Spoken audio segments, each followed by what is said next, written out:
कुरुक्षेत्र में आयोजित कांग्रेस की जन आक्रोश रैली में उमड़ा भारी जन सैलाब। पूर्व मंत्री अशोक अरोड़ा के नेतृत्व पर लगाई भीड़ ने मुहर। 4 डिग्री तापमान और बर्फीली हवा पर भारी पड़ा अशोक कुमार अरोड़ा का जज्बा। कुरुक्षेत्र में आयोजित रैली में उमड़ी भीड़ देखकर गदगद हुए भूपेंद्र हुड्डा और उदयभान।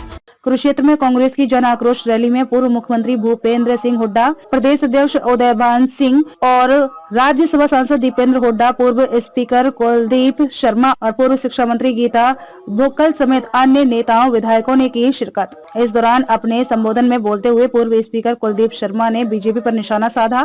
प्रधानमंत्री पर कटाक्ष करते हुए उन्हें कैमराचार्य बता डाला। उन्होंने कहा कि हिंदू धर्म की रक्षा के लिए 4 धाम बनाए गए थे, सभी धामों पर 4 शंकराचार्य बिठाए गए थे। शंकराचार्य कहते हैं कि मंदिर अभी अधूरा है, प्राण प्रतिष्ठा नहीं होनी चाहिए, लेकिन एक कैमराचार्य को वोट चाहिए। हर बार पुलवामा नहीं हो सकता है, इसलिए राम पर हो रही राजनीति। वहीं उन्होंने कांग्रेस की सरकार आने पर हरियाणा की राजधानी कुरुक्षेत्र में बनने का प्रस्ताव भूपेंद्र हुड्डा के सामने रखा था। वहीं कांग्रेस राज्यसभा सांसद दीपेंद्र हुड्डा ने कहा कि 10 साल में प्रदेश में खट्टर सरकार विफल सरकार रही है। जो प्रदेश विकास और भाईचारे के लिए जाना जाता है, वो आज विकास दर में 17 नंबर पर, बेरोजगारी और नशे में नंबर 1 पर। उन्होंने कहा कि राम राज्य की बात करने वाले मुख्यमंत्री को पूछना चाहता हूं कि पहलवान बेटियों का क्या हुआ, मंत्री संदीप सिंह पर आरोप होने के बावजूद क्या हुआ, किसानों का क्या हुआ जो 700 से ज्यादा किसान आंदोलन में शहीद हुए, 5 साल नौकरी नहीं निकालते, आखिर साल में ग्रुप डी की भर्ती निकालते हैं। हरियाणा का युवा बेरोजगार है और बाहरी लोगों को नौकरी दी जाती है। कर्मचारी, महिलाओं, किसानों पर लाठीचार्ज किया जाता है। मुख्यमंत्री ने लाठीचार्ज का काम किया है, विकास का कोई काम नहीं किया। इलेक्शन के समय में विकसित यात्रा की आई याद। वहीं उन्होंने विकसित भारत यात्रा को ढकोसला बताया। इस मौके पर प्रदेश अध्यक्ष उदयभान ने बोलते हुए कांग्रेस के समय हुए विकास कार्यों को जनता के समक्ष रखा। कहा कि मौजूदा सरकार गरीबों के राशन कार्ड और बुजुर्गों की पेंशन काटने का काम किया। दादूपुर नलवी नहर को बीते दिनों आई बाढ़ का कारण बताया और कहा कि भाजपा सरकार ने नहर को खत्म करने का काम किया है। हरियाणा में जो बच्चा जन्म ले रहा है 1,40,000 का कर्ज लेकर पैदा हो रहा है। भूपेंद्र सिंह हुड्डा ने कहा 2014 में नंबर 1 हरियाणा आज बेरोजगारी में नंबर 1, भ्रष्टाचार में नंबर 1 पर पहुंच चुका है। उन्होंने कहा कि किसानों को फसल का उचित भाव नहीं मिलता। किसान की आय दोगुनी करने का वादा करने वाली सरकार ने किसान के खर्च को कर दिया है दोगुना। हमारी सरकार ने गरीबों को 4 लाख प्लॉट देने का काम किया, इस सरकार में एक भी नहीं दिया। इसी के साथ अग्निवीर भर्ती पर भी सवाल उठाए। महिलाओं के लिए हरियाणा सबसे असुरक्षित राज्य बताया। चुनावी वादे करते हुए कहा कि आने वाला समय कांग्रेस का है और सरकार आने पर 6,000 बुढ़ापा पेंशन देने का काम करेंगे, 3,000 यूनिट बिजली माफ करेंगे, 100 गज के प्लॉट देने का काम करेंगे, ओल्ड पेंशन स्कीम लागू करेंगे, गैस सिलेंडर 500 से ज्यादा नहीं होगा। कुरुक्षेत्र बहुत उपजाऊ इलाका, जल स्तर जा रहा लगातार नीचे। इसके लिए दादोपुर नलवी नहर प्रोजेक्ट शुरू करेंगे। गन्ने का रेट 450 रुपए करेंगे। अब तो इतने साउंड में वॉइस कैसे दे लूं? अगर आज उससे ज्यादा और इतनी हवा में अरोड़ा साहब, ये आपका लगाव है, ये प्रदेश में परिवर्तन लाने की लोगों के मन में एक दृढ़ संकल्प है। हुड्डा साहब के प्रति लोगों का भाव है और आपके प्रति लगाव है, जो आज यहां पर हम देख रहे हैं कि ऐसा इतिहास यहां पे रचा जा रहा है। मैं लंबी बात नहीं करूंगा क्योंकि उस दिन सारी बात मैंने आपके बीच में कह दी थी। आज प्रदेश में लड़ाई लड़ रहे हैं परिवर्तन की, और परिवर्तन प्रदेश में इसलिए जरूरी है कि 10 साल की ये जो सरकार, खट्टर सरकार, प्रदेश में ऐसी विफल सरकार साबित हुई है जिसने हर मामले में प्रदेश को, उस पहचान को भी धूमिल करने का काम किया है। जो प्रदेश, हरियाणा प्रदेश देश में विकास के मामले में जाना जाता था, आपस में भाईचारे के लिए मशहूर था, खुशहाली के लिए, खेल खिलाड़ियों के लिए, आपसी प्यार प्रेम भाईचारे के लिए देश में नंबर 1 पे आता था। आज वो प्रदेश खट्टर सरकार में विकास में तो पिछड़ गया, विकास दर में 17वें नंबर पे है। देश में नंबर 1 अगर पहुंच गया तो बेरोजगारी में देश में नंबर 1 बनाने का काम इस सरकार ने किया है। खेल खिलाड़ियों का ये हरियाणा था, नशे में देश में नंबर 1 बनाने का काम अगर किया है तो इस खट्टर सरकार ने नशे में नंबर 1 आज हरियाणा बन गया। हर घर में एक नौजवान पढ़ा लिखा बेरोजगार। आज पूरे देश में पलायन में, घर बार गिरवी रख के घर खेत बेचकर अगर विदेश की तरफ अपना भविष्य कहीं नौजवान किसी एक प्रदेश का, वो भी अपनी जान हथेली पे रख के पनामा के जंगलों से अगर कोई विदेश के अंदर अपना भविष्य कोई खोज रहा है पूरे देश में, तो हरियाणा का नौजवान खोज रहा है। आज हरियाणा के नौजवान को चौराहे पे लाने का काम, बेरोजगारी की गर्त में लेके जाने का काम किया है, तो आज इस सरकार ने किया है। विकास हुआ, चारों तरफ जो बड़े सड़कों का जाल बिछा, 1600 करोड़ बिजली के कर्जे माफ हुए, गरीब आदमियों को 100-100 गज के प्लॉट देने का, रातों रात लखपति बनाने का काम हुड्डा साहब ने किया। गरीब आदमियों के घरों में पानी की टूटी कनेक्शन और ऊपर जो टंकी देने का काम हुड्डा साहब ने किया।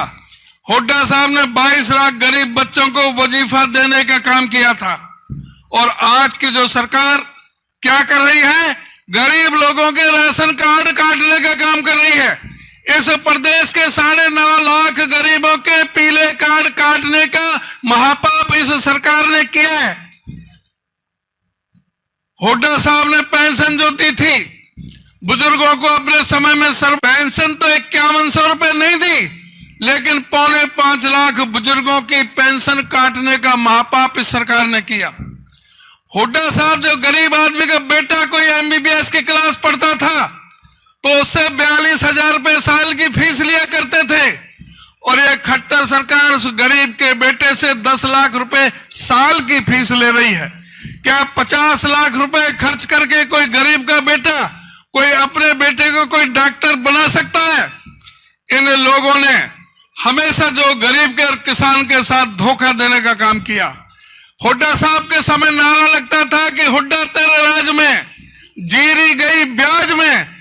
आज नारा लगता है कि खट्टर तेरे राज में, जीरी गई ब्याज में। आज आप लोगों को सोचना पड़ेगा क्या कारण है कि जो पूरी तरह से जो 50-60 साल का जो संघर्ष था दादूपुर नलवी नहर का, इस इलाके की सुख समृद्धि के लिए जो पूरी सभी सरकारों से यह प्रयास किया गया था, किसी सरकार ने आपकी तरफ ध्यान नहीं दिया। उस दादूपुर नलवी नहर को बनाने वाला अगर कोई है तो आपके बीच में बेरोजगारी में नंबर 1 है, महंगाई में नंबर 1 है। इसका क्या कारण है? क्या कारण है कि जब हुड्डा साहब का राज था तो डीजल सबसे सस्ता हरियाणा में मिलता था, आज डीजल सबसे महंगा हरियाणा में मिलता है। हुड्डा साहब 9% वैट लेते थे, खट्टर सरकार दुगना 18% वैट लेती है।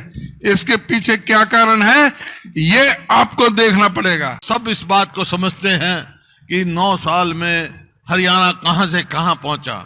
मेरे को यही टीस है, 2014 में हरियाणा प्रति व्यक्ति आय में, प्रति व्यक्ति निवेश में, नौकरियां देने में, कानून व्यवस्था में, खेल और खिलाड़ियों में नंबर 1 का प्रदेश था पूरे देश में।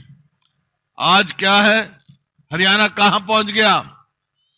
आज पहुंच गया बेरोजगारी में नंबर 1, महंगाई में नंबर 1, कानून व्यवस्था तो हिंदुस्तान की अपराध में ऊपरली 2-3 प्रदेशों में पहुंच गया। कानून व्यवस्था का नाम चीज नहीं, नौकरियां हैं नहीं, बेरोजगारी में बताया जैसे।